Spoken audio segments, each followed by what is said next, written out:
Всем привет! Сегодня шьем салфетку и ланчматы восьмиугольники. Для центральной части салфетки можно использовать купон, ткань с крупным рисунком или вышивку. Чтобы выкроить центральную часть, используем шаблон равностороннего восьмиугольника 28 на 28 см. Полосу ткани шириной 12,5 см пришиваем к одной из сторон восьмиугольника, не дошивая 3-4 см. Отступив от начала полосы 30 см, отрезаем лишнюю ткань. С другой стороны полосы делаем срез, продолжающий сторону восьмиугольника. К этому срезу пришиваем полосу ткани шириной 12,5 см другого цвета.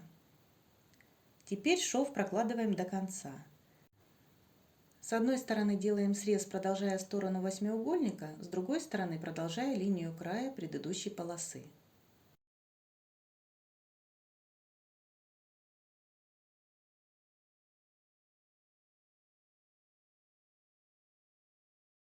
Точно так же пришиваем следующие полосы, чередуя их по цвету. Пришиваем последнюю полосу, а затем заканчиваем строчку по первой полосе. Срезаем лишнюю ткань, ориентируясь на предыдущую полосу и параллельный ей шов.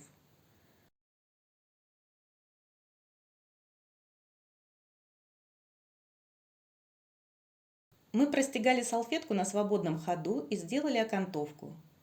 Как пришить окантовку, мы показывали в отдельном видео, ссылка в описании. Для двух ланчматов нам необходимо по 8 квадратов двух цветов со стороной 11,5 см. Сшиваем по 4 квадрата в шахматном порядке. Разрезаем полученные детали по диагоналям.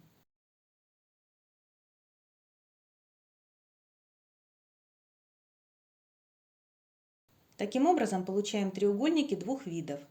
То есть у одного ланчмата лучики будут светло-бирюзовыми, а у другого серыми. Если вы хотите, чтобы все ланчматы были одинаковыми, нужно взять квадраты со стороной 11,5 см, разрезать их по диагонали и сшить по короткой стороне так, чтобы один цвет всегда находился с одной и той же стороны.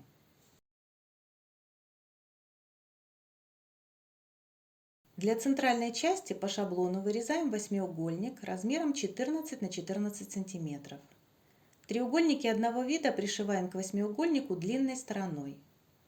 Первый треугольник пришиваем только до середины стороны восьмиугольника.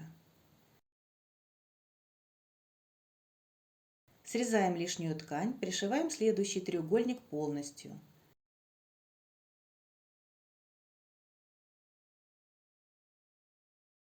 Точно так же пришиваем все оставшиеся треугольники.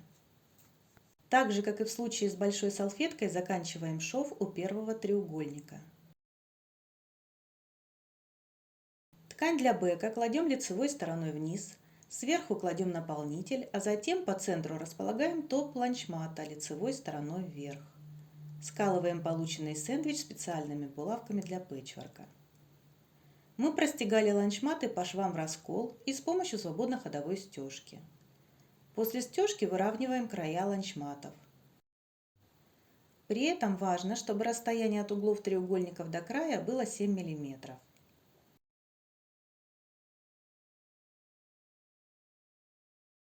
Пришиваем окантовку.